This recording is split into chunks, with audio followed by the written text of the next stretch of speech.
Alright.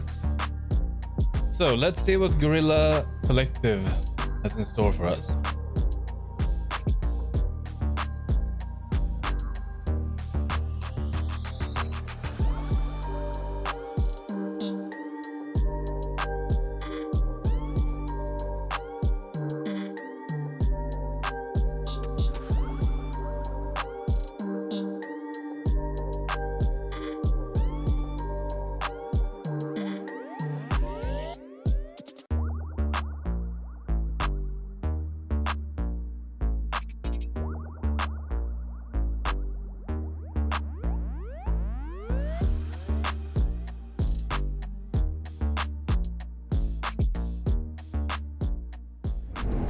What is poppin', everyone? Welcome to day 2 of the Guerrilla Collective 2.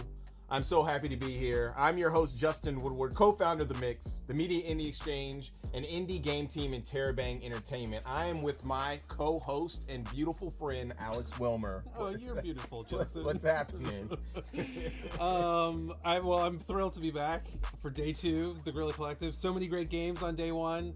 I'm very excited to see what we have in store for day 2. So much good stuff. Last week we flexed on you with some dope games from Neon Doctrine, saved some cuties in the Eternal Cylinder, and showcased some up-and-coming games from Bit Summit, as well as brought diversity to the mix, pun intended, with black voices in gaming. The Guerrilla Collective is a grassroots movement, funded and supported by devs and close partners down for the cause. It was initially started as a global coalition of leading game studios, publishers, and industry leaders coming together to help bring new announcements, gameplay, and reveals from studios of all sizes direct to game enthusiasts, all of you guys worldwide. We will continue the movement today, starting with a few announcements, exclusives, and premieres, and then connect with our friends at Wholesome Direct to share the latest and greatest cozy games that will give you the warm and fuzzies all over your body.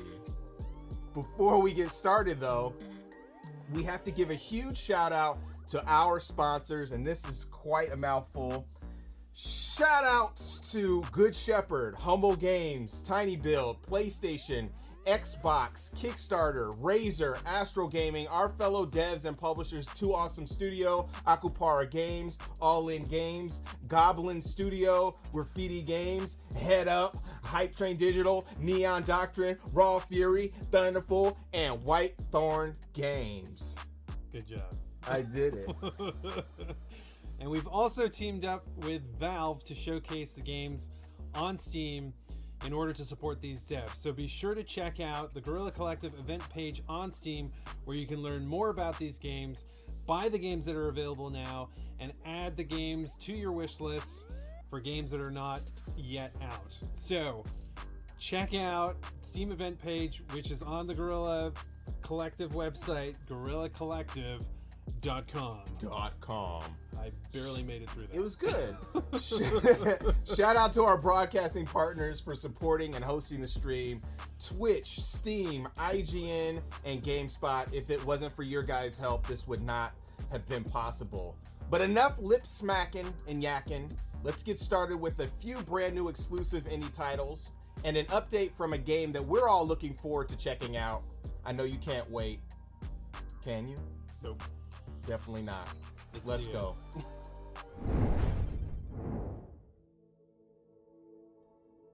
Hi everyone, I'm Gina, Community Manager at Lintheworks. We are so excited to be able to show you this gameplay sneak peek of Arahorami 2, our second game, arriving September 17th on PC, Xbox One and Series, PlayStation 4 and PlayStation 5. Arahorami 2 is a third-person stealth game where you play as an assassin with the power to control the shadows. As part of your clan, you'll have to fight the invader armies to protect your people and to find a cure to the evil that afflicts you. The main pillars of Arahorami 2 are stealth in its core, all new combat mechanics and a robust co-op multiplayer system. This goes along with a newly designed character progression, customization, and a wide variety of abilities and shadow powers, so each player can live this new story in their own way. Stealth is the heart of Arahorami 2, and we wanted the player to actually feel like a ninja, to be fast and agile, to use the environment in its favor, and the shadow powers to feel more organic. Now you can navigate through the map in a more fast and responsive way. You can double jump, you can use dash and shadow leap while in the air, you can hold onto walls and ledges. The whole experience of character movement is fun and gratifying.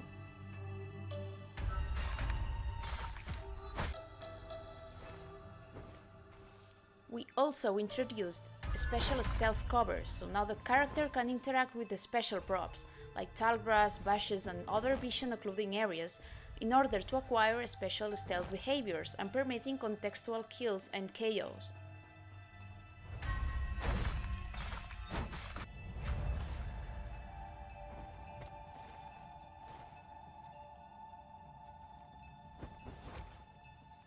As for the shadow powers, we maintained some of the original ones and added a bunch more, as well as abilities and items.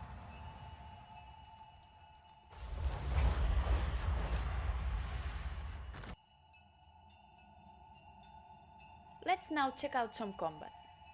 Since Aragami 2's a stealth game, we challenge ourselves to create a combat system based on supernatural ninja skills, which also encourages stealth over brute force. We thought the best way to achieve this was to give our character agile and skillful movement, which empowers subterfuge and stealth assault instead of a lot of strength, and also reinforcing the feeling of being outnumbered by the enemy. And that's all for now.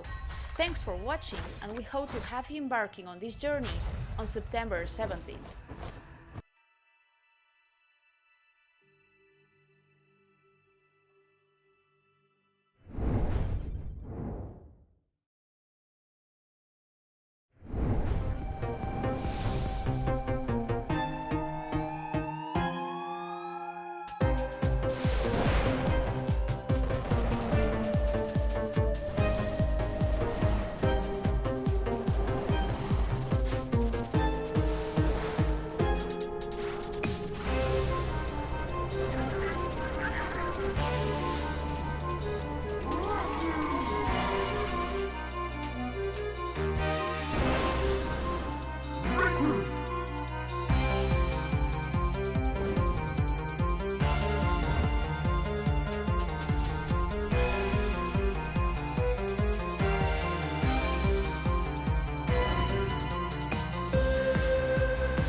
that a hype meter?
We got to make a notification, so make that right now.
Hello, my name's Josh Sullivan and I'm a designer on BPM Bullets Per Minute.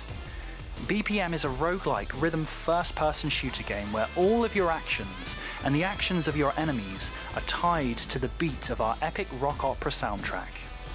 Everything you do in BPM is tied to the beat of the music. This includes shooting and reloading your weapon.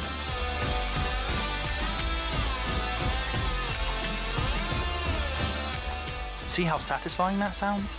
Your goal is to reach the end of our procedurally generated dungeons, collecting different weapons, abilities, and items each time you play. These weapons and abilities can radically alter the way you play, making each playthrough unique. As the enemies are also tied to the beat of the music, fighting them can become an epic rhythm battle, making you, the player, feel like you're taking part in the soundtrack itself through your actions. Clearing each room will reward you with loot. The better you handled clearing the room, the better the reward. Each floor has either an armory or a library, where you can buy cool new weapons or find exciting, game-changing abilities that make slaying enemies to the beat even more satisfying. You can also find shops to purchase useful items for your run. Unfortunately, you cannot pet the bird. Maybe next time though. Each floor has its own boss and attacks in a unique way that you must learn to exploit if you want to succeed.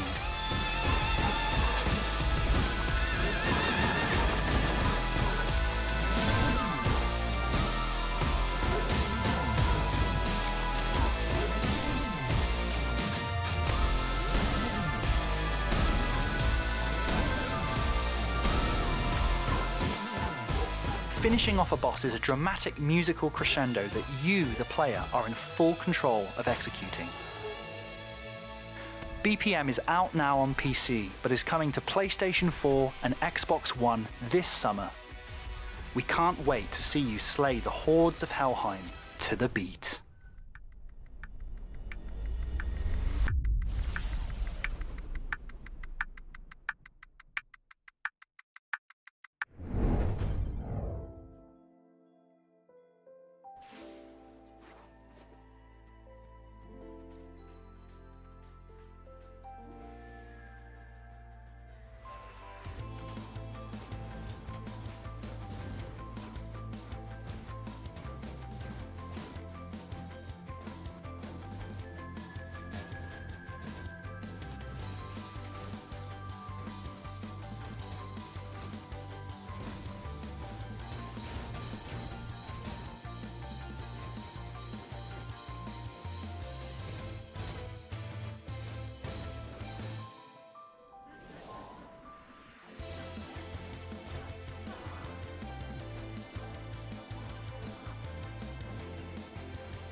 Hello, I'm Sel Davison.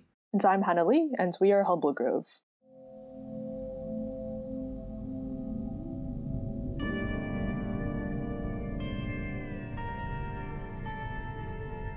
No Longer Home is a story game about graduating university and anticipating what comes next, while struggling with borders, self-identity, and longing for domesticity.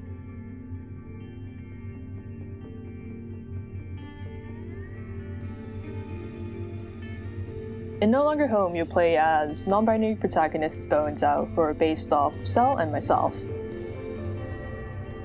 You'll explore an intimate flat filled with everyday objects, delve into Bo and Zhao's thoughts and insights, and mold your interpretation of the characters through branching, multiple-choice dialogue.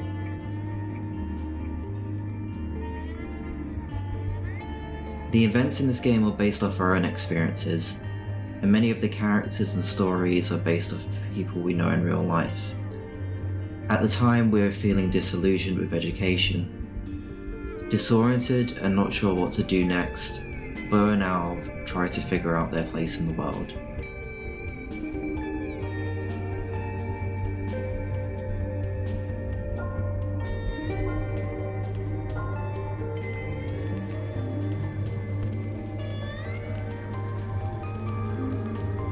Making this project, we wanted to celebrate the magic of everyday domestic mundanity, like having barbecues, playing video games, and staying up late just talking in bed. Hannah and I started work on No Longer Home 6 years ago, after we graduated university. We met on the same course, and during the last year, we moved in together. After graduation, I unfortunately had to go back to Japan. How do you say goodbye to a place? We started making No Longer Home as a way to stay in touch, but it rapidly grew as we realized how much we had to talk about and all the feelings we had to process. Thanks so much for watching, everyone. No Longer Home will be launching later this year, so please don't forget to wishlist on Steam.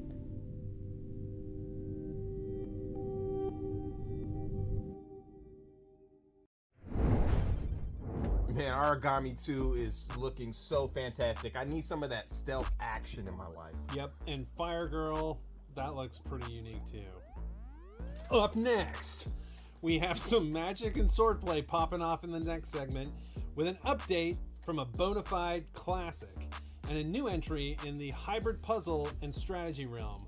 Guard your loot and upgrade your boots, because we're about to slap you in the face with a spike ball mace. Bars.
Greetings, friends. Senior Game Designer Slim Grant here to talk about the Bard.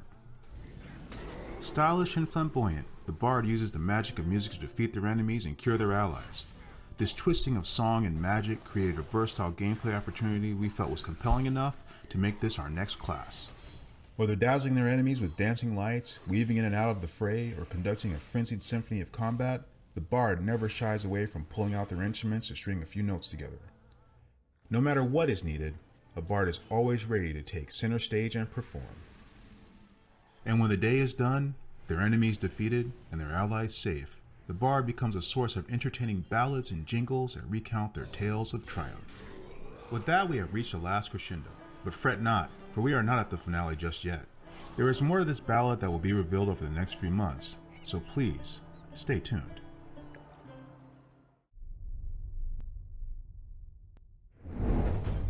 Hey everyone, I'm Miro, a developer from Straka Studio, a small Slovakian-based company that is working on a game called Loot River. Loot River is essentially an action roguelike which is about shifting dungeons around coming to Xbox and PC. And I would like to show you a new gameplay video which shows you the controls of the game, a procedural generation used in the game, shows you some areas, bit of combat, and perhaps a new thing or two that you didn't see in the trailer.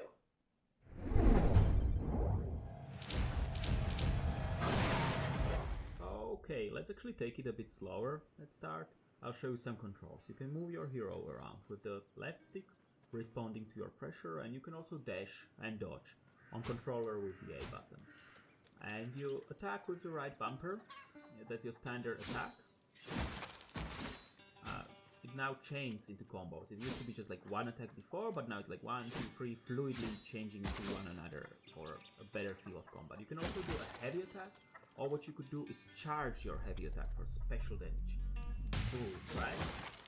And there are many different weapons in Loot River, and each is useful in different scenarios and has different properties, and you can do different stuff with.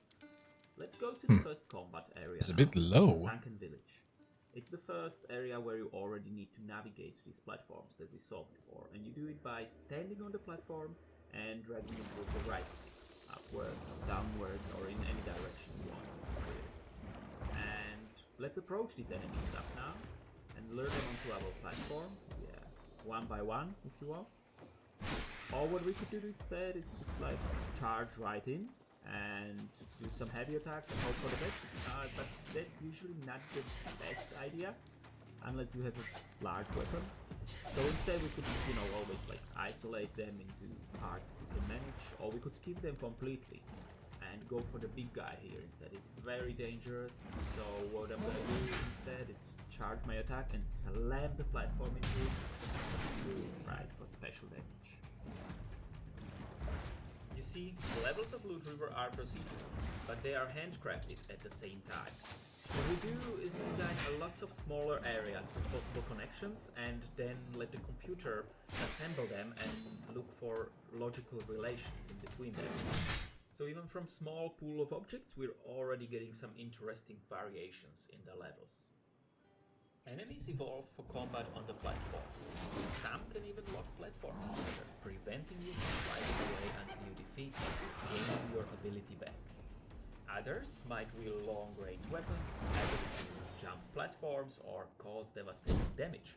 However, most of them have a weakness. Hairy enemies burn really well.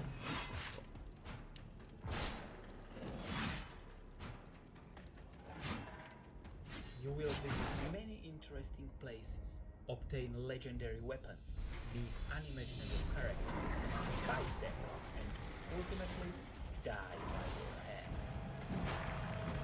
But those who persist can get even further, explore places never seen before, face horrors, and perish again.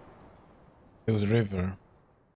It didn't look too bad. Loot River really has me intrigued. I really like what they're doing with the combat and the Tetris-like platforming elements. So cool. Yeah, and Demon Mirror has really great sound. You're just, dude, you're just saying that because you worked on that game. Yeah. So what do we got coming up next? Up next, we have some dark and sinister titles, starting with a physical release trailer of a gorgeous and deadly first-person action runner. Then we're jumping into a spoof on a beloved stealth classic and ending it with an exclusive trailer from our friends at Raw Fury. Let's go.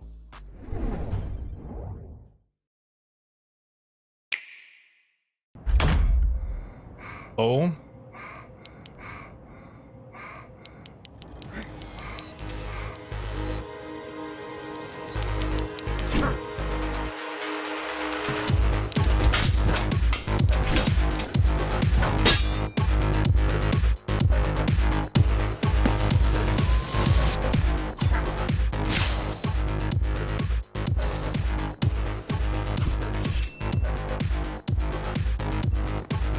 enough!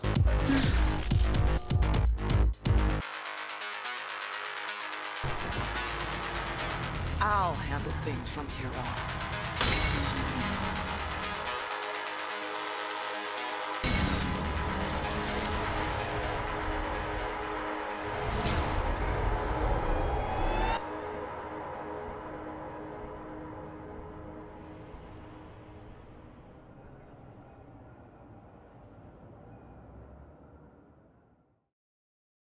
Still haven't tried this game, but Онтарио Делавер. O Crautaria Bridi, Eres Infiniti. Uzul Adi Oscaridue.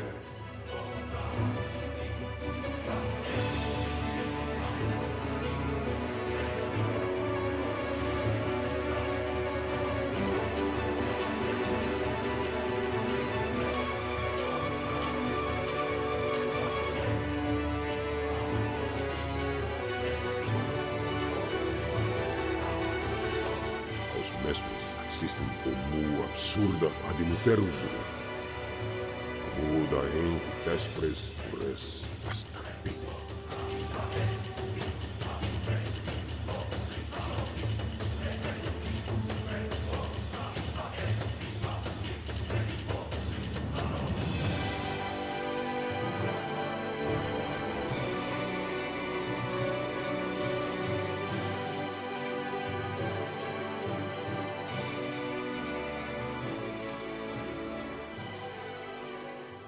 Uzul adi oscaridue. Orco tescoro. Veco mu porigi grenda dineas rapado aximes euc veco centunio oxistinde. Oh no! An evil fog is corrupting every living creature! oh no. There is one that is immune. Who is this mighty hero? A slime? How can an adorable little slime fight against this? This? Or that? Wait, where did it get that sword? Is that a meteor shower? Sword? Ice breath? When did you get that? Now there are two of them? Alright. Slimes can be heroes. Grab a friend and save the world from oozy monsters and formidable bosses. Discover different weapons and create your own magical abilities to express the way you want to adventure in Slime Heroes. Ooh.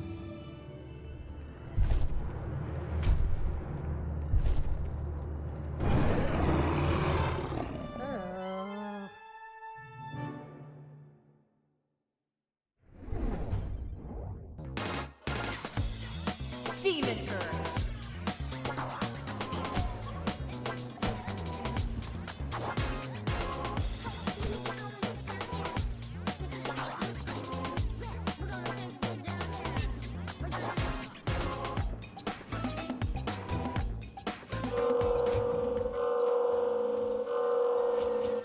Yep. I'm so excited we could finally announce PS4 and PS5. There's a lot of platforms. Oh yeah, PS4, PS5, Xbox One, Xbox Series X, Nintendo Switch, Steam, Epic Game Store. Oh. Basically, you'll be able to play Demon Turf anywhere. Yep. But what is Demon Turf exactly? Well, Lucy, take it away. Sure. So her goal is to take on the Demon King, who pretty much owns his place. Tall order, right? And apparently he's been challenging her for a while now. Her best friend Midgie is also part of this epic quest. But enough of all that. Let's check out some gameplay, yo! This is real time. We like gameplay.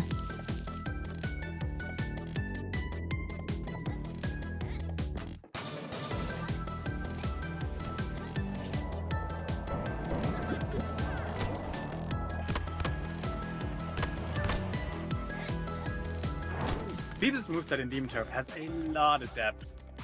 Yeah, for sure. It's all about combined moves to feel badass.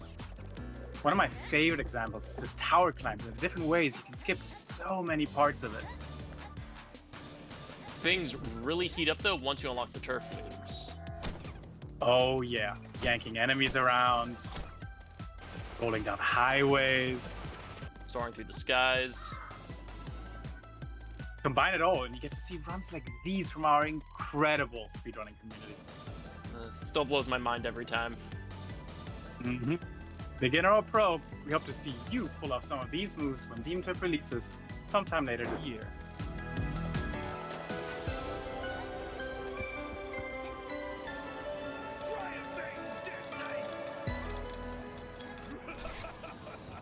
Bring it on.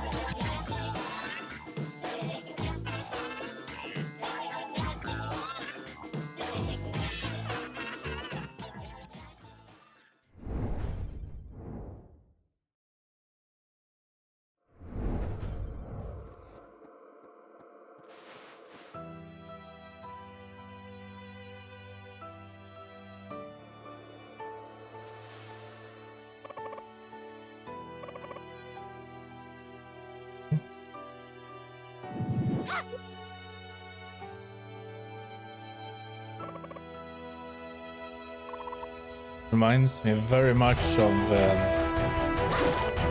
Zelda: Link to the Past.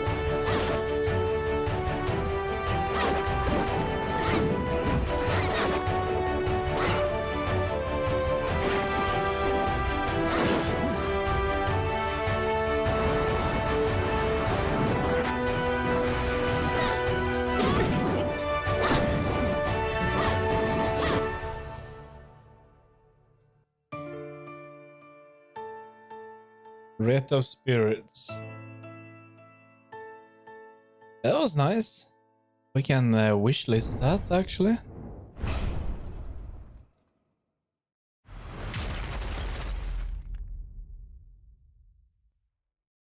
In 1972, a crack commando unit threw me in a prison for a crime I didn't commit. You're under arrest for a crime you didn't commit.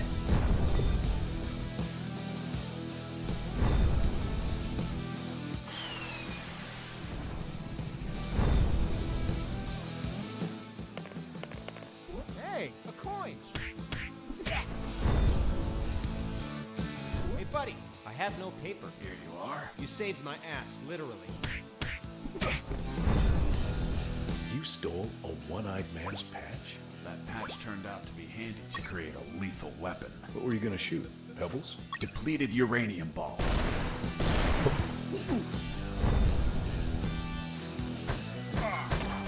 This is madness.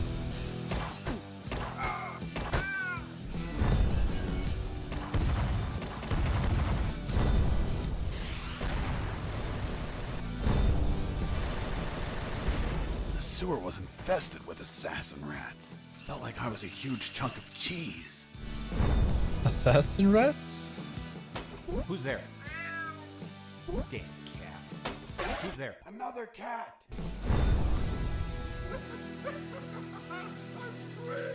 Look! The landmines! Wait! It's kill or be killed. Assassin rats, yeah. What was a block of cheese?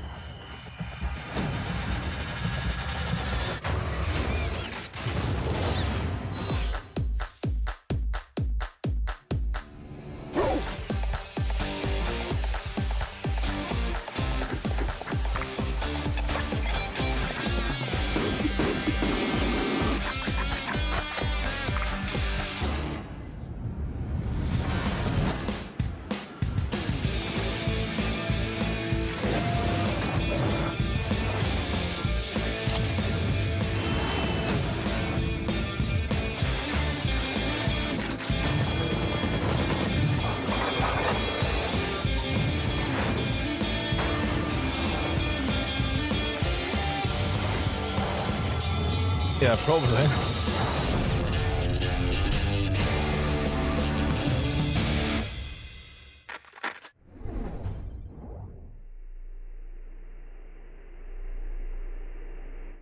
Hey, this is Matt, developer of Server Steel, and I'm here to talk about some cool ways players have been playing the demo I released. So this level, you're typically supposed to kick that door open and deal with all the guys in the hallway.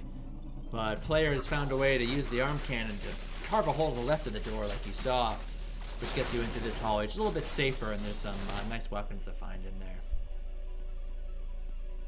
player did this cool thing where they I've not throw tasted their Smiley weapon yet. down the hallway and then fight through the hallway. By the time you're at the end of the hallway, you're low on ammo or you're out of ammo, and you have a loaded weapon ready to go. When I first saw that, it blew my mind. I thought it was a super cool move. Players have been doing cool stuff with manipulating AI. So you saw I just got wrecked kicking down that door. But if I use the audio perception of the AI to kick a wall, lure them over, you can set up ambushes. That's really useful in the harder difficulties where, in the hardest difficulty, one shot kills you. So that's been a really useful technique. I might try to Ubisoft. That I didn't actually include in the tutorial, and that's the ability to jump and kick off walls. And on my Discord, players have been sharing really crazy footage where in rooms like this with a really high ceiling, they are jumping and kicking off enemies to get loads of airtime they can use to get really stylish kills. In the arcade mode, you get points for stylish kills, and getting that airtime and killing enemies upside down really can rack up your score. I didn't expect players would figure out more advanced stunts like this, but there's a lot of really cool footage of players doing stuff like that. I've been really thrilled with how players figured that out. And in one last clip, you could see some content that wasn't featured in the demo. A lot of players asked for enemy outlines to help discern them, so you can see I've added them here. And players asked for a double shotgun, which you see I'm rocking right now. I hope you enjoyed this preview of Severed Steel. It's slated for PC release late summer of this year, and if you like what you saw, definitely give it a wishlist on Steam. If you are a console player, there are also PlayStation 4 and Xbox One releases planned for shortly after PC. Thanks again.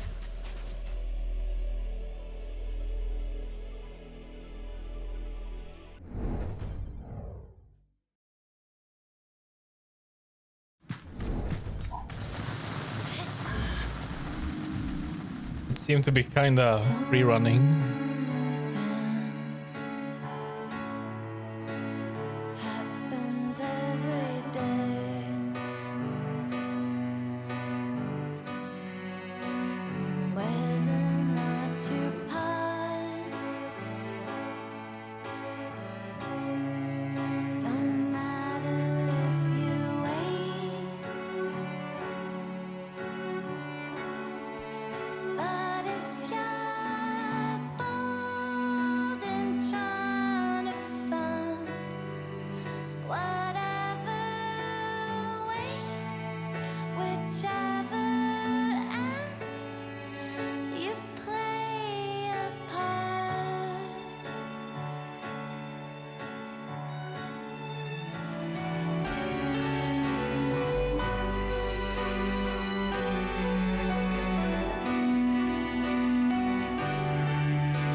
I think this was in Summer Games Fest as well.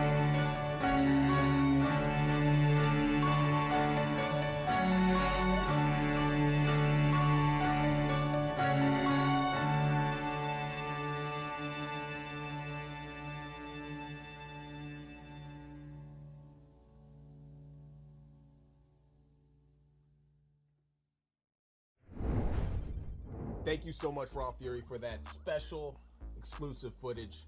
Up next, we have an exclusive reveal for one of the most bloodiest sprite-based action platformers I have ever seen.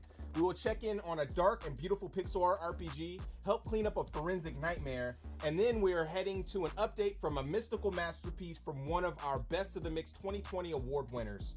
Grab your hazmat suit, Alex. Oh, why? Because we're about to go in and get grimy. Let's do it.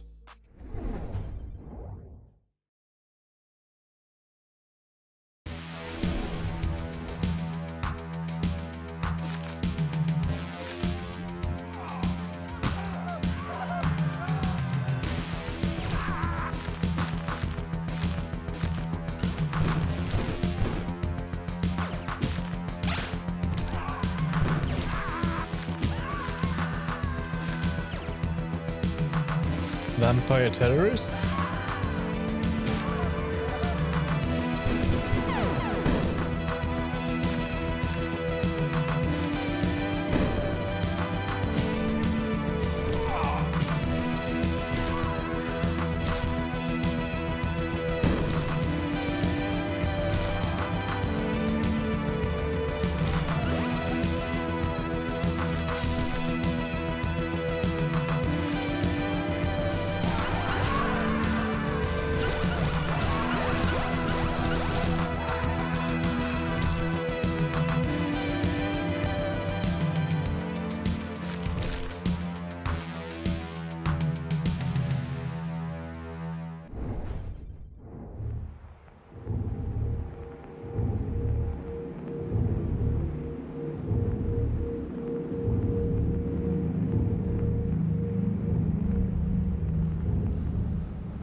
Yeah, I noticed that.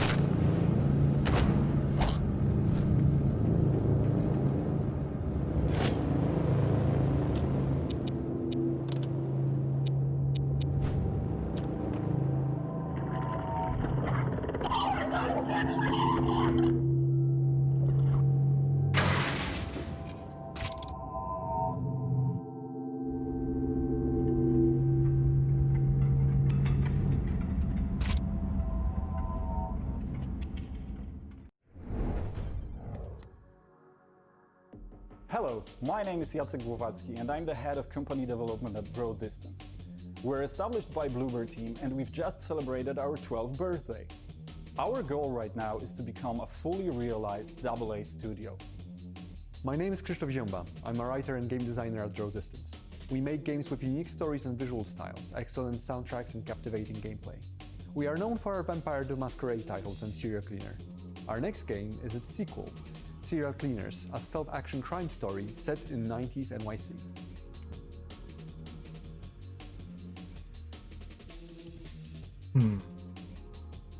My name is Miki Maika and I lead a team of 30 amazing game developers currently working on 3 different projects.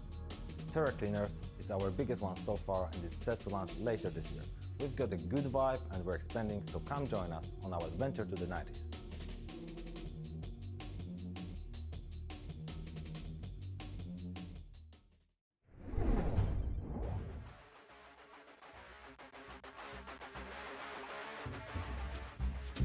Could be fun.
Hello, we are Monaco, and we're a small, very small studio from Cologne in Germany.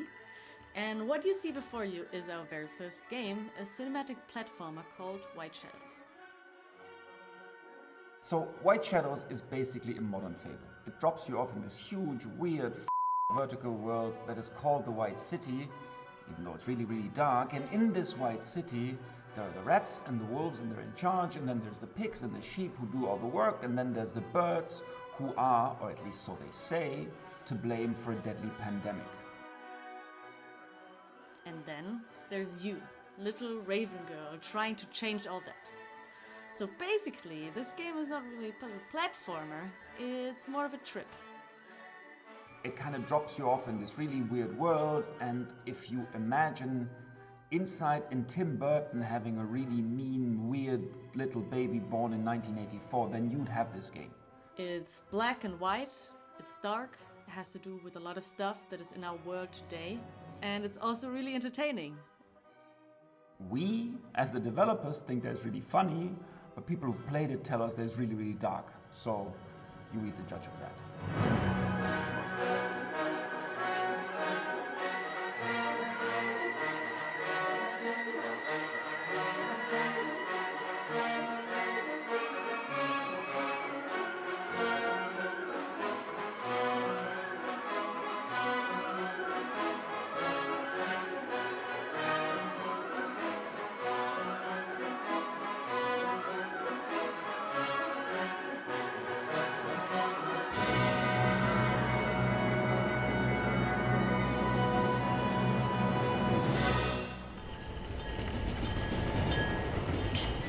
White shadows.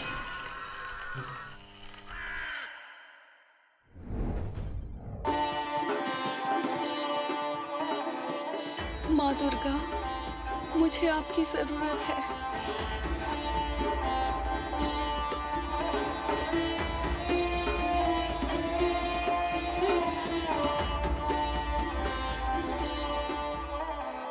अपने दिल की सुनो राजी, तुम्हें शक्ति मिल जाएगी। लड़ो राजी, योद्धा बनो।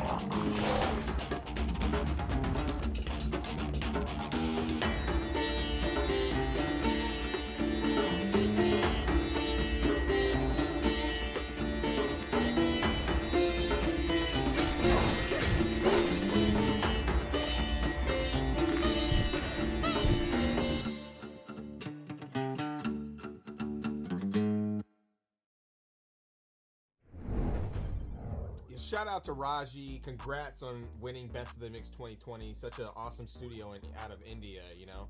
Also, Bats is looking mad slick, if I don't say so myself. You know what I mean? But yeah, before we move on to the next segment, we want to say thanks to our broadcasting partners, Twitch, Steam, IGN, and of course, GameSpot. Thank you guys for all your help in hosting the stream. Yep. And also, don't forget to check out the Guerrilla Collective event page on Steam to wishlist the games, play the demos from this event, as well as from Wholesome Direct, which is coming up next. We have a link on the Guerrilla Collective website, guerrillacollective.com. Up next, we're going to connect with our friends at Tiny Build.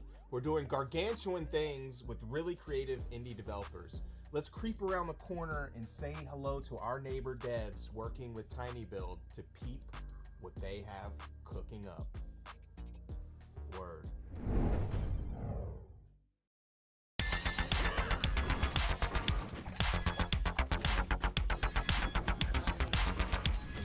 Hello, Meatbag!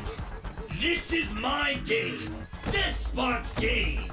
I will give you a group of puny humans, and you will lead them to the end of the dungeon. If you can get past my cute little robots, zombie wombies, and flesh-eating cabbage wabbages. Despot's Game is a roguelike auto-battler. That means that all the fighting happens automatically. It also means permadeath and randomly generated dungeons.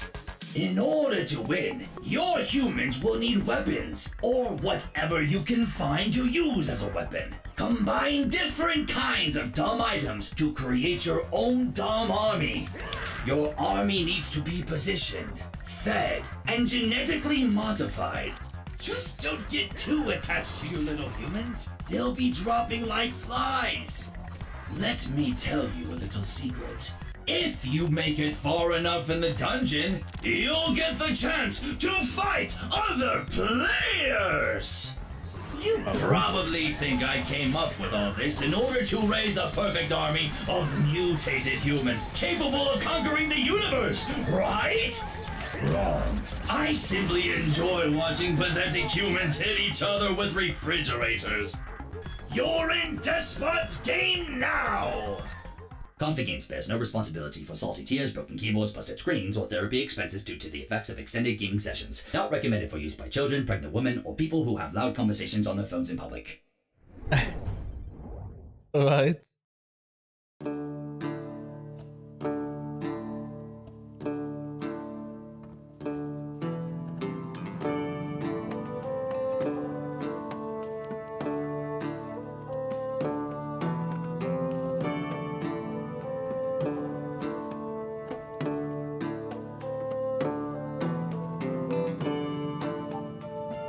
Potion shop?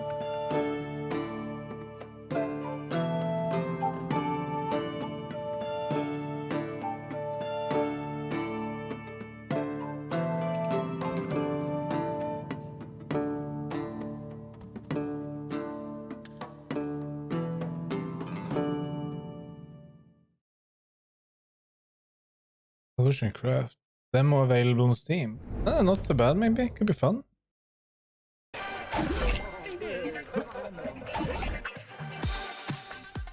This is Dustin. And this is Eric from Animal. And we're the creators of Ramen.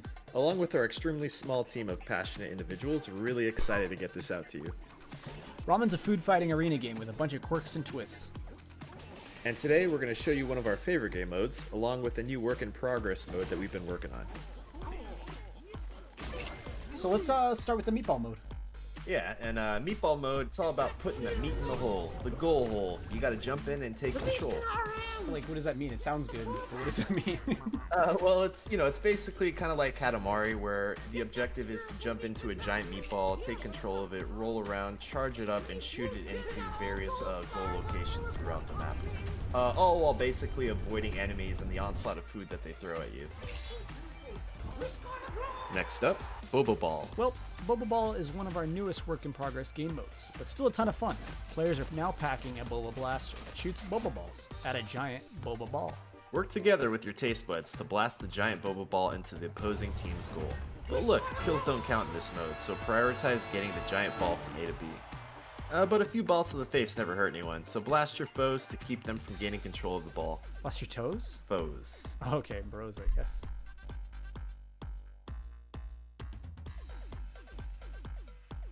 Wait, what's this written down about meat chassis? We wrote that? Yeah, it says, say something about meat chassis. Oh, yeah, the old bag of meat and bones. You know, the players, the soup saviors. Players can customize their character almost however they want within our high-fashion, highly polished configurator zone. Alright, well, within this configurator zone thing, when it comes to fashion, we got you covered with a trunk full of different culinary styles, vibes, and drips. Your soup slinger is yours to design and decorate. Honestly, the world is your oyster. Decorate to your heart's content. Oh, and don't forget your old pop pal. I think it's time we wrap it up here. Yeah, good idea. Thanks for tuning in to watch our video and giving us the opportunity to talk your ears off about ramen. Pretty excited about it. Oh, and that being said, be sure to hop into our Discord so you can be part of the playtest and help us perfect the recipe of ramen. Yeah, we hope you get a chance to play. We really appreciate all the support y'all have shown over the course of development. It really means a lot and motivates us. Bye. Thanks for stopping by.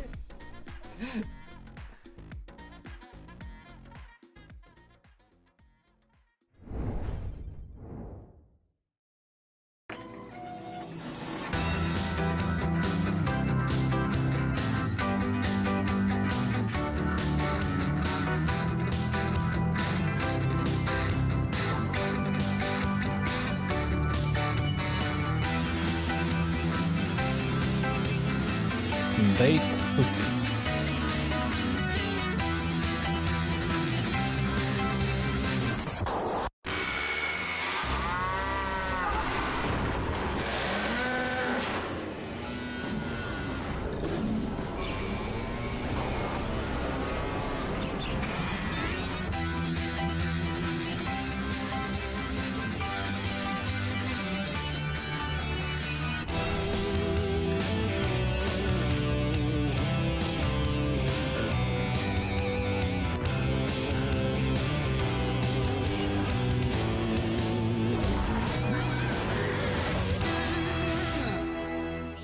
So appreciate.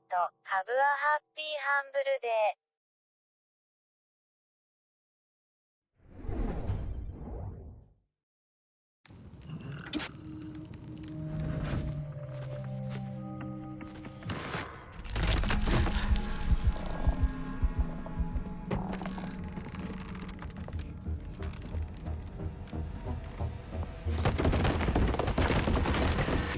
Meet the creepy, AI-driven Mr. Peterson.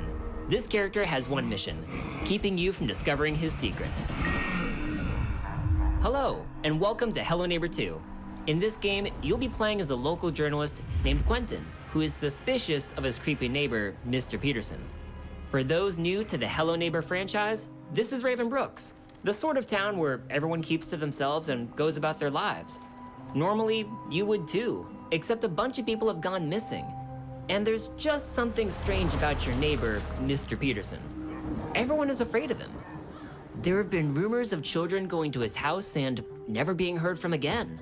Some people say he likes to lock people up in his basement. But no one has any proof. so people just try to avoid Mr. Peterson, his odd house, and ignore the strange sounds coming from his basement at night. You have a feeling that Mr. Peterson is behind all of the neighborhood disappearances, but no one believes in your ideas and theories. And while you normally wouldn't break into someone's house, you're the only one who believes something is wrong and has the guts to uncover the truth. When you break into Mr. Peterson's house, you'll be going against an AI that is constantly evolving. Our goal for Hello Neighbor 2 is to provide unique player experiences. This is an experience that is driven by the community. Mr. Peterson's behavior is a combination of a neural network and algorithms that allow him to constantly learn from his experiences with everyone who plays our game. It begins with the collection of player activity. Mr. Peterson takes note of player behavior, whether or not most players are likely to hide in a closet, use a certain escape route, or certain objects. As time progresses and he learns, Mr. Peterson's behavior may change and surprise you. How Mr. Peterson plays in one encounter with you might be different from the next, all due to his encounters with the game's community as a whole. In this way, the community's experience with Mr. Peterson changes over time, allowing for an AI that is developed through community actions, replayability, and great stories of neighborhood shenanigans. But these new experiences go beyond Mr. Peterson. In Hello Neighbor 2, players can interact with all characters in Raven Brooks, and these characters share the same AI core, but behave differently and have their own stories for you to discover. So while you might think you're just playing the game, you're really contributing to the development and improvement of Mr. Peterson's AI. We hope this presentation of our AI and development gives you an idea of what to expect in Hello Neighbor 2. If you'd like to try an early access version of Hello Neighbor 2, you can wishlist the game on Steam and check out our alphas on the Microsoft Store. Thank you for watching, and we'll see you in the neighborhood. That might be nice. Like nice AIs. Ahoy, sailors! Not this again. Trash Sailors Pirate Guide. Every pirate knows that the real treasure is friendship. Just kidding. It's trash. I love you, trash. It's everything. Fuel, building materials, and weapons. Seriously, just stuff in as much trash as you can and let her rip. Just remember, this raft is your only home. Take good care of it, and if anyone dares set foot here, hit them with all you got. Too many greedy lovers want to get their hands on our marvelous, beautiful trash. Defend it to your last breath, and steer carefully. Oh, and don't forget to fix anything that breaks. Ah, scurvy bilge-sucking son of a seagull! If your enemies get close, and the good old ship's cannons aren't enough, try the newfangled trash technology. You have countless aces up your sleeve. Use anything you get your hands on. They want to steal our trash? Let them try. We'll hit them with everything we got.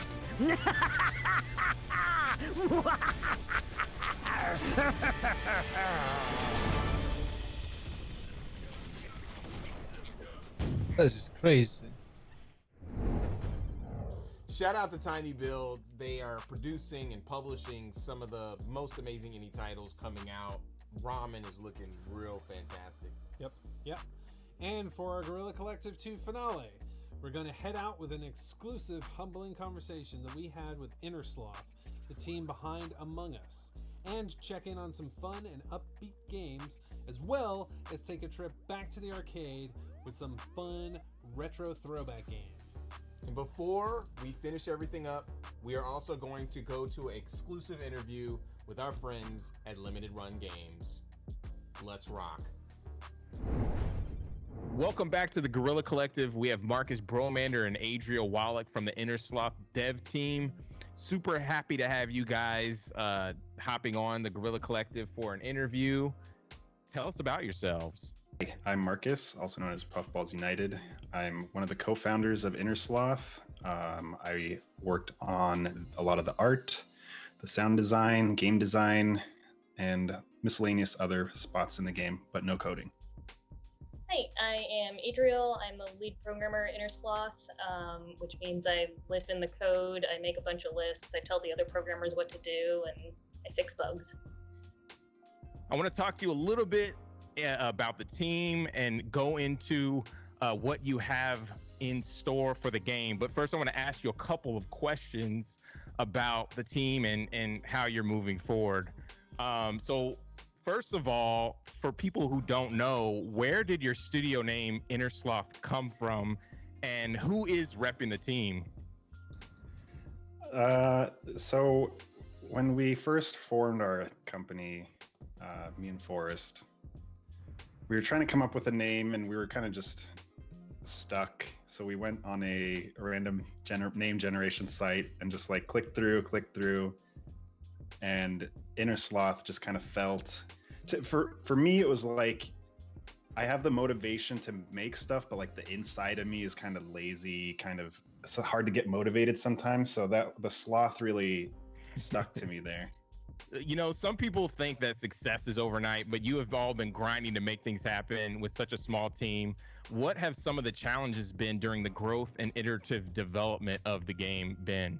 I would say, I mean, just in general, going from 3 people to we're at 8 now, I think, is such a different work environment completely. Like getting everyone on the same page is something that's we're still learning how to do. Meetings have to start happening.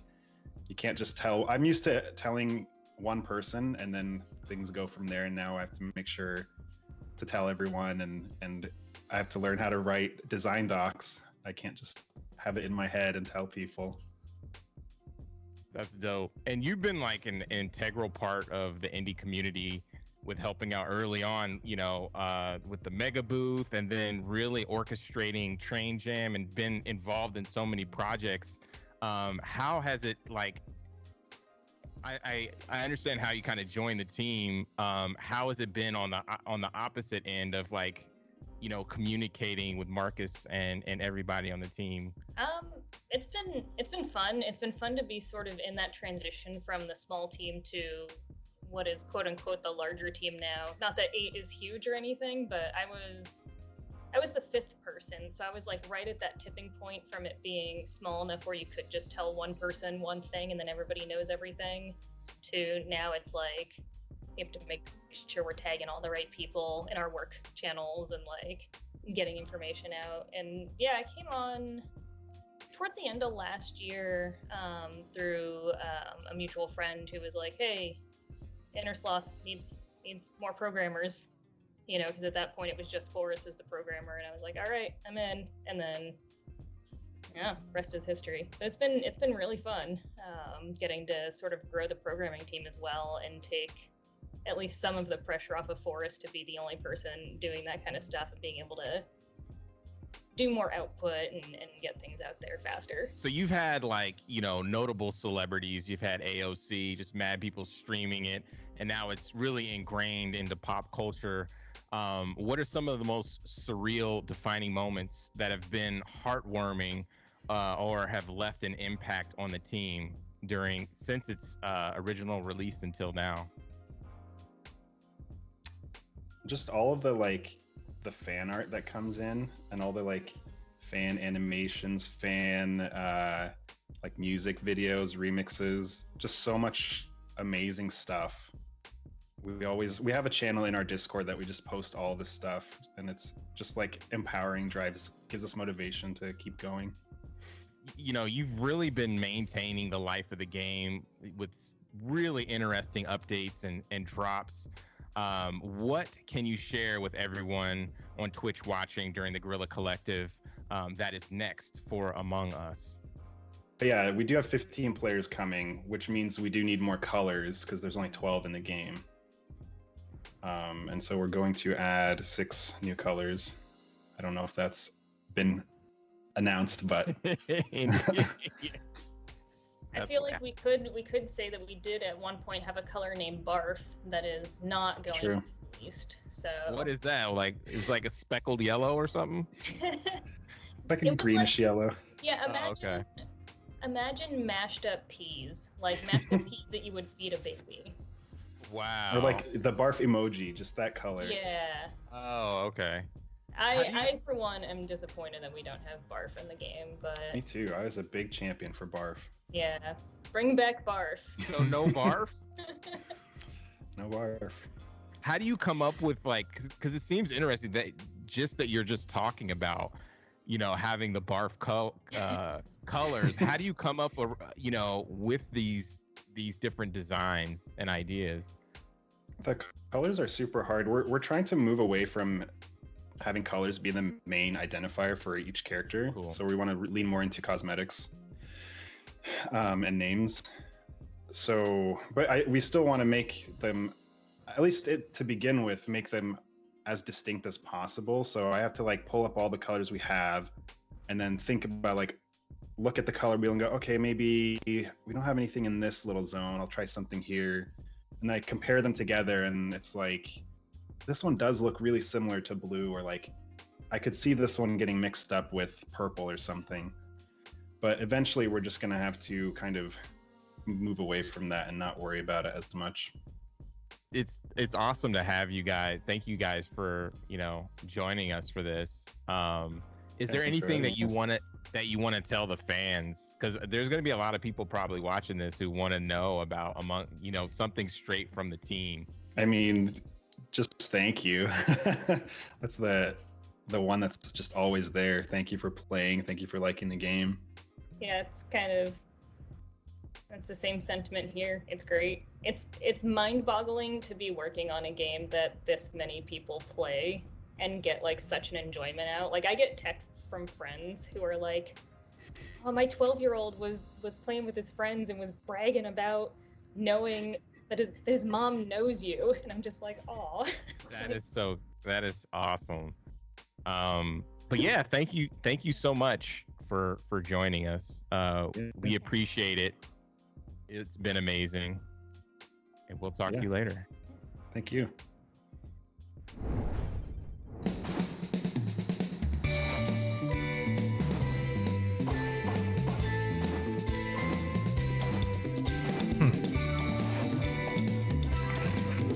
We haven't really played Among Us, so I guess it's a crazy game. This is a casino with animals. Is that a security owl?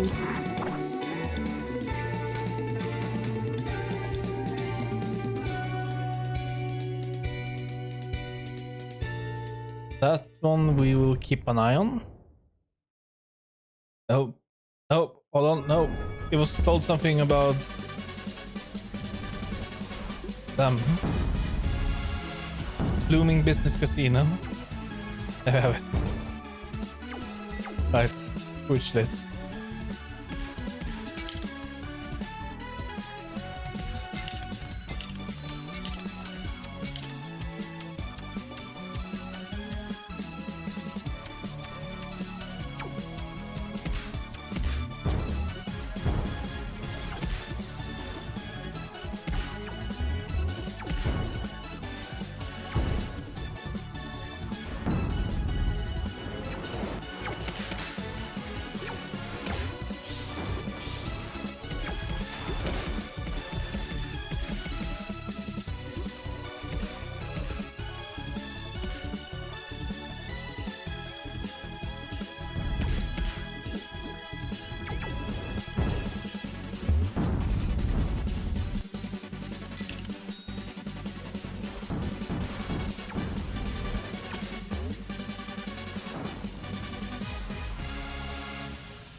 And now for the moment you've all been waiting for. King of the Hat is coming to Steam. King of the Hat is coming to the moment you've all been waiting for. Which means that you can wishlist the game. If you wishlist the game right now, you can win.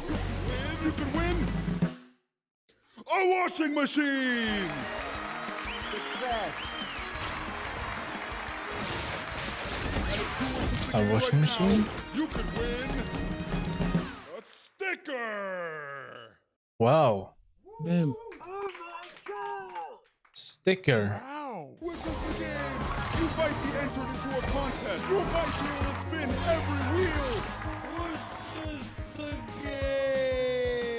Push us the game. Open up Steam, hit the button, do it for yourself. Do it to get back at your enemy. Hit the button and win! Figure it easy. King of the Hat pushes the game right now.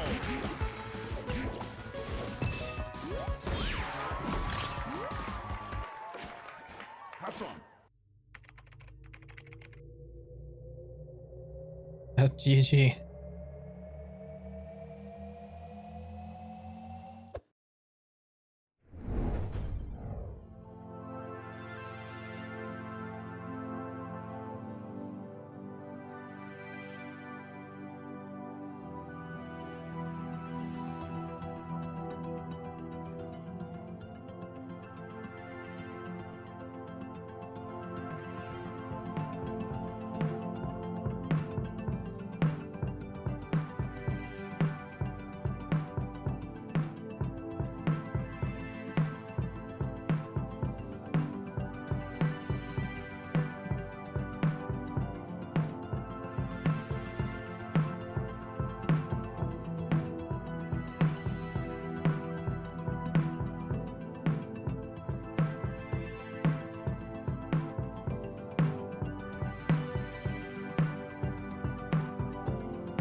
It's a Kickstarter game.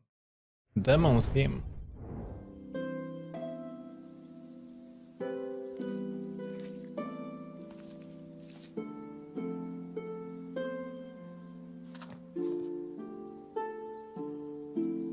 Oh, look at the cat.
The Kickstarter. It's nice to have some Kickstarters. Well, not anymore. Thanks to Whitewater Wipeout by Chuhai Labs. Thanks to Whitewater Wipeout, I can finally commit the cool crime of surfing, featuring pure NAR style and conviction. What does that even mean? It's a playdate game. Yeah, Jeff? Yeah, I'm on set. I have no idea what the the script is. No, I'm not gonna hold. I'm Mihoko. I play Whitewater Wipeout.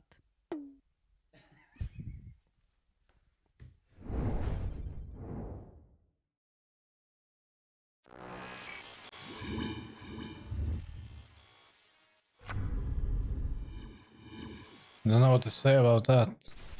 At King Wash Laundry, we pride ourselves on providing years of garment cleaning excellence.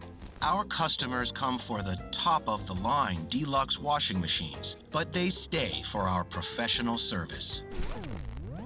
Now pick up the clothes and load them into an empty machine. Wait a few minutes, then transfer to a dryer. While you're waiting, make sure to pick up discarded coffee cups and throw them in the trash. Thank you for choosing Arcade Mania. If you want to level up your takings and grow your arcade, just follow our simple 3-step plan. 1. Play your new game and set a killer high score. 2. Now watch as customers drop quarters trying to beat your score while you sit back and make fat profits. 3. Use your takings to buy a brand new cabinet from Arcade Mania. Just use your personal computer to surf the internet, and you can order online. Now just wait for your new purchase to arrive and do it all again. Play, profit, purchase. Play, profit, purchase. Play, profit, pest control, purchase! With these steps, your arcade is guaranteed to grow and expand into a glorious arcade paradise full of our biggest hits. Good luck, and always choose Arcade Mania. Always use the brush for particularly stubborn waste matter. All that remains to be said is, welcome to King Wash Laundry. Okay. I don't know. I didn't catch that. I am here with Douglas Bogart from Limited Run Games. What is happening, Doug? Not much, man. Thanks for having me. Yeah, for sure, man. Like, it's so awesome that Limited Run, has reached its 5-year anniversary. Can you tell the people about Limited Run Games? If folks that aren't familiar with it. Yeah, so Limited Run Games, I started the company with my co-founder Josh Fairhurst. We started in October 2015 as a response to his dev company, Mighty Rabbit Studios, having trouble staying in business. We were off a big project and we didn't have a whole lot of work to do, so we were like, how do we stay in business? And then his biggest thing was we had one game on Vita called Breach and Clear, and he was like, it'd be cool to at least preserve this game even if nobody wants it, so that way I have some proof that I did something and it's not all digital. So we did that, and we sold the game in October, and it sold out in 108 minutes, and kind of blossomed from there. Got contacted by Epic, Oddworld, WayForward, started really pulling in the partners, and we've done over, I think, close to 700, 800 individual releases now. That is super crazy, man. What is one of the highlights of your career at Limited Run Games, or what you've done? Yeah, there's a lot. So we had a wish list of things we wanted to do originally, and we ended up doing all of those. But I'd probably say one of our biggest things is Scott Pilgrim, because that was one of the founding pillars of what we wanted to do. And then for personally, working with Suda on No More Heroes was a huge deal for me. Working with John Romero on Sigil, doing Command and Conquer with EA. We've just done a whole lot of cool stuff that I never thought we'd be able to. And I've talked to a lot of heroes I've always had, and it's I don't know, the Jay and Silent Bob game is a huge deal for me. Without Kevin Smith, Josh and I would never have mended a friendship that we had briefly broken up when we were young. So, what I think is really interesting is just your idea of doing things in that, in a limited quantity. Can you kind of talk about how, what kind of different packages that you guys put together? Yeah, so when Limited Run started off, we were definitely very limited, and the reasoning for that was, one, it costs a lot of money and resources to do it, and we didn't want to be stuck with overstock because we can't afford to just sit on a product that takes years to sell out. Yeah, for sure. We started off with limited stuff, and as we got bigger, we decided with Switch, hey, we have no idea what the audience is here. Why don't we try open pre-orders? And that worked out really well. And then with the pandemic hitting, we were like, you know what, let's just do this for most of our stuff going forward. And I think the reception's been a lot better. So we're limited in the amount of time basically now versus the amount of units, which I think is a better approach because it gives people a chance to get it, and it's not so much that oh, I missed out. People still miss out, but now we work with places like Best Buy, Amazon, and GameStop, and some of our games are available at retail, which is another cool thing for our developers because you know, as when you're younger, you're like, man, I wish one day my games could be on the Yeah. store shelf, and now they can. That's so cool. And yeah, then we offer vinyl, we do collector's editions, we do press kits for companies, we do a whole lot of stuff now that's pretty amazing. We're always looking to expand. We're doing the retro stuff like we did for Jay and Silent Bob. Yeah, it's awesome. I'm really happy with the stuff we've been able to do. Pretty much any idea here, you know, if an employee or coworker has an idea, it's like, why don't we run with it and see what happens and just test it out? Because you know what, if you like it, maybe there's an audience for it. You guys have an event coming up. Can you plug it real quick? I think everybody should watch it. Talk about your upcoming releases and stuff. We're doing our own E3 presentation called LRG3. It's going to be on June 14th at 4 p.m. Eastern. And we got a whole bunch of cool games in the lineup that we're excited about. The show's being produced by one of the gentlemen from Mega 64 on his own. So it's got the same similar humor. And I don't know, we just watched actually the draft of the video and it's really funny. And I'm kind of shocked actually that it came together so well. That is so awesome. I hope everybody could check that out. You know, where can we find you? More information about limited run games and everything that you guys are doing. Yeah, go to our website, limitedrungames.com. There's a mailing list option. Our Twitter, we update frequently at Limited Run Games. We have a Twitch channel, which is twitch.tv/limitedrungames. Pretty much any website you go to, just add /limitedrungames. You might find us. I think at one point we even had like a Tumblr account, so we were everywhere. Yeah. Maybe a Pinterest account. I don't know. Dope. Well, thank you so much, Doug. It's awesome to see you guys flourish. Happy 5th anniversary, and everybody go check out LRG3, right? Yep. Thank you so much. For sure. Talk to you later. Later, man. The Inner Sloth team was so humble, and they've had such a great journey. Congrats to them. Also, Limited Run Games coming up on their 6th year. They've been 5 years strong, working with indie developers to get their games out in a limited capacity in a physical kind of space, So many great games and devs that have blessed the Guerrilla Collective this year. Shout out to them, and thank you guys for joining us. Yes, and be sure to check out the Guerrilla Collective event page on Steam, where you can learn more about these games, buy the games that are available now, or add the games to your wish list for the games that have not been released yet. Wish lists help, so do it. I've said it before, and I'll say it again. We also want to thank everybody who was involved to making this production possible. Wilmer Sound, of course. Thank you so much, Alex. Thank you. It's so great to be in this space. The mix team, of course, AV Society, Timmy, Code 32, Fully Illustrated, everybody that has contributed. Also, thanks once again to our sponsors and broadcasting partners for their support. GameSpot, Twitch, IGN, and Steam. You guys are awesome for hosting the stream. Also, we want to shout out to our sponsors: Good Shepherd, Humble Games, Tiny Build, PlayStation, Xbox, Kickstarter, Razer, Astro Gaming, our fellow devs and publishers, Two Awesome Studio, Akupara Games, All In Games, Goblin Studio, Graffiti Games, Head Up, Hype Train Digital, Neon Doctrine, Raw Fury, Thunderful, and Whitethorn Games.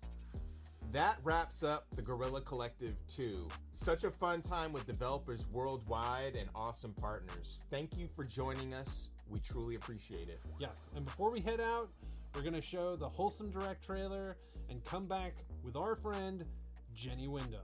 Stay tuned. Shoot.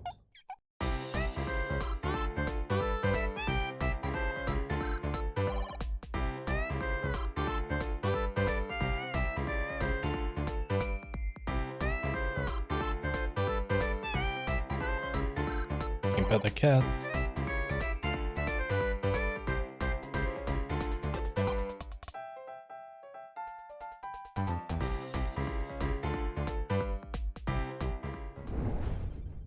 Such a cozy and warm trailer. That was very nice. It was really, really nice. Sweet.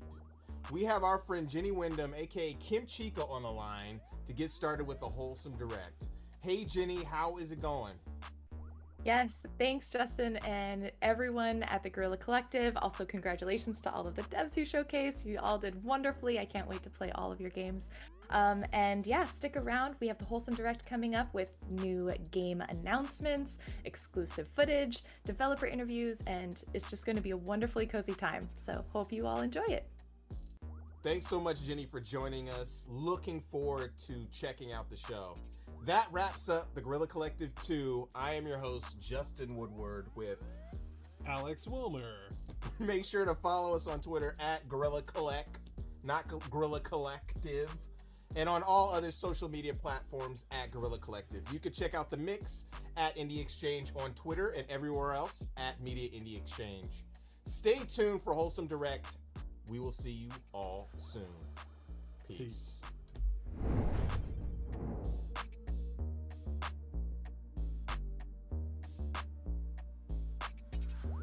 That is the first showcase done for today. Not bad. For some games we actually wishlist. Some of these even have demos, so that's...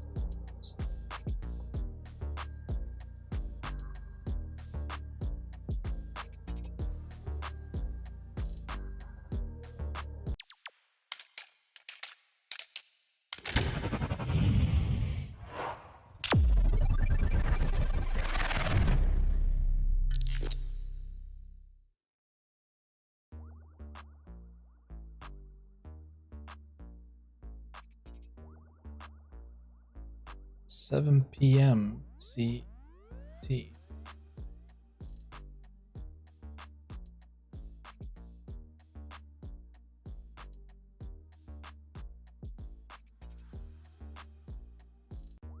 So that is in roughly 30 minutes. And I think we have Ubisoft Forward in about 1.5 hours. So this might last just that time. After that.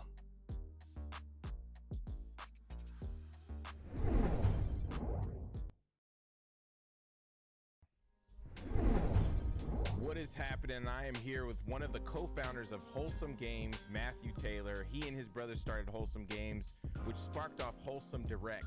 Can you tell everyone how Wholesome Games got started? Well, it started out really simple.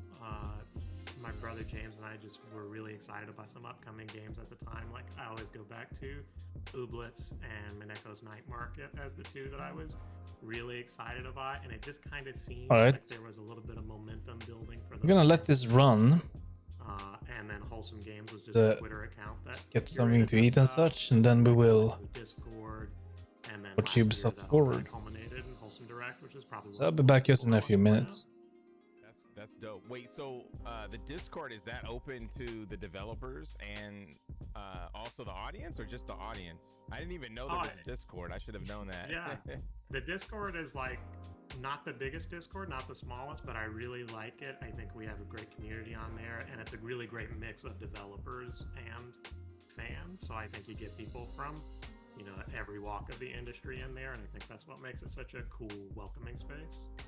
Yeah, for sure. So what year did you guys get started, and can you go a little bit more in depth into the origins of Wholesome Games? Well, I think we got started in 2019, and like I said, it was just a Twitter account at first.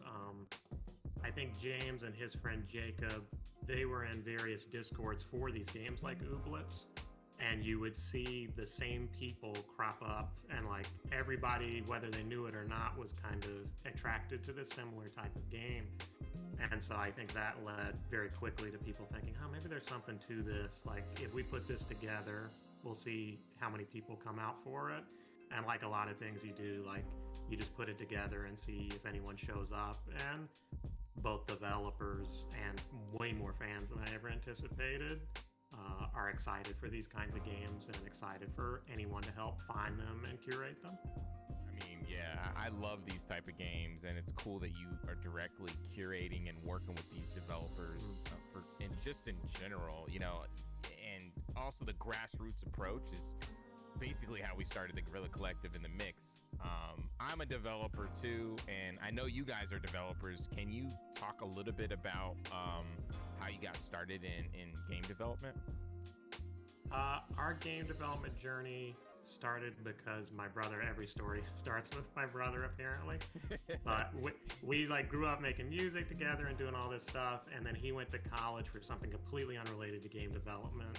But there was just there were a few programming classes, and he got excited about that, kind of had this renewed love for programming, and we said, well, maybe let's like make one game before you go to college, go to the real world, start your real job. And so we did that, and it took off just a little bit, just enough for us to feel encouraged, and then we never looked back. And now we're making Rolling Hills, which is by far our biggest game we've ever made. But yeah, I mean, I think everyone has their own story about how they got into game development. For us, it was just let's try it. Maybe it's not as scary as it looks, and you just get just a little bit of encouragement. And when you really want to do something, all it takes is that little bit. Yeah, for sure. Rolling Hills looks gorgeous, by the way. Thank you so much. It looks so dope. When I found, I didn't even know at first that you guys were working on a game, you know, let alone, you know, sometimes there's this like mysterious entity like behind these events. It's like, who is working on these events? And then, you know, the mutual friend, you know, Jenny Kimchika, I was like, she said, you know, she was one of the hosts of your last event. I was like, yeah, can I get in contact with these folks? I love what they're doing. So it's really awesome to be able to connect, you know, face to face, at least digitally now. Yeah. I mean, honestly, we felt the same way about you guys last year. We were like, well, there's this big thing called Guerrilla Collective. I don't know much about it, but man, it looks huge. For sure. What has the response been from developers about, you know, just wholesome games and wholesome direct? It's been really positive. I think people are really appreciative anytime, like we try to be really honest that everything is for the games. You know, everything we do is to bring attention to the developers. And I think developers can tell that there's that honesty to it. And then in terms of the direct, that's when I'm most impressed, because last year no one knew how Wholesome Direct was going to turn out, and we still had developers that we loved pour a lot of time into trailers, and I was like, so cool. You know, y'all don't really know how it's going to turn out. They put so much faith that we weren't going to mess it up. And then, you know, this year, I guess there's a little more assurance that we're going to do our best, but there was a lot of faith, and I think that's just a reflection of how excited people are for wholesome games in general. Yeah. Congrats on that. I know how it is, flying by the seat of your pants and just trying to make something happen. And happy too. I think what is really interesting is being able to be agile enough to do that as a small, you know, like as a community, and that's what the Guerrilla Collective is a community of developers and publishers, and we were able to, you know, kind of foresee what troubles were going to happen last year during this, like, you know, the lack of E3 and just, you know, Voltron it up, you know what I mean? Yeah, I think it kind of leveled the playing field for everybody, because there were all these established events, but, you know, it's almost like music production, you know, where like it used to be a big studio and now it's just a laptop. It's like, well, if it's just a laptop, we can get our friends together and try to do it on our own, and that's what we did. That's amazing. You guys, you know, put a piece of vinyl out from the music from the developers who have showcased at Wholesome Games and Wholesome Direct, and it seems like you have a mission and really want to make a social impact. There's a charitable factor. Can you talk a little bit about that? Yeah, I think it's just one of those things where, to be honest, on one level, we want to produce cool merch and we want the proceeds to go to something important. It's a really good opportunity for us to use Wholesome Games, which we never expected to have any kind of platform to begin with, but now that you do, you know, what are you going to do with it? So with the vinyl, we were able to take all those proceeds to Galaxy Fund, which is a first of its kind grant for women, BIPOC, and LGBT plus led teams in the game industry. They're kind of their own thing, you know, where they're like kind of scrappy like we are and just trying to do what they can to make the world a better place, make the industry a better place. And then today on Wholesome Direct, we partnered with the IRC, which is an organization that responds to the worst humanitarian crises. And in both cases, it's just like, if you're going to have this opportunity to reach people and you're going to be called Wholesome Games at some point, you got to determine what is wholesome, and we think these things are wholesome. That is so true. That is pretty awesome that you guys are doing that. For my last question, I like to ask, what advice would you give up-and-coming developers regarding their vision, to develop cozy style games? I think, the through line for me, really wholesome, cozy, it can all vary, and there's a lot of great resources out there for like specific design elements, and I'm sure people who play these types of games will quickly see like reoccurring themes. But as cheesy as it is for me, like putting your heart into it, like if you make something that really speaks to you, you're not just making, another farming game or whatever it may be, you're following trends, just put your heart into it. And when you do that, you're going to come up with innovative ideas. And I think that's one of the beautiful things about wholesome games, is it challenges people to find a lot of different things they can do with games, maybe compared to the things we're used to in mainstream games. Yeah, for sure. Actually, I lied. I have one more question because you just kind of brought it up. We were talking about it before, but what would you consider a wholesome game? Like you just said, it's not just farming simulators. It's not just like cute critters, right? Like there's a wide variety of games that kind of fit in that. What would you consider a wholesome game? It's really tough. I think it's one of those things where the more you follow us, and certainly anyone who watches Wholesome Direct today, by the end of it, will have a pretty good understanding of what fits. For me, I think one of the through lines is uplifting in general. Like you can go through really dark moments. I always love Spiritfarer as an example, which we had in last year's Direct. That's a game that brings a lot of people to tears. It's a game that goes through really harsh moments and doesn't really shy away from any of that. And that's one of the things I love about wholesome games, is we've created this space where you can absolutely go as deep and in some cases as dark as you want, but there's always that element of kind of humility and humanness at the core of it, and that element of heart, and I really appreciate that. It's not cynical in the way some things might be. Yeah. But yeah, I think in general, anything that kind of has that uplifting or heartfelt nature, that's what I look for. That's cool. Definitely has soul. So Yeah, where can we? absolutely. Yeah. So where can we find out about Wholesome Direct? Where can we follow you, and all that?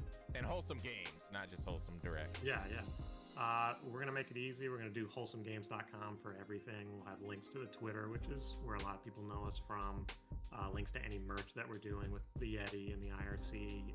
And the biggest thing is at the end of the show, we'll have a full list of every game there. So we'll make it really easy to go wish list, follow, support. And, at the end of the day, it is about the developers. So we'll try to make it easy for everyone to find them. For sure. And Wholesome Direct is coming up really soon, so everybody stay tuned for that. Thank you so much, Matthew. I appreciate you, and everybody involved with Wholesome Games and Wholesome Direct. Awesome. Thank you, Justin. All right.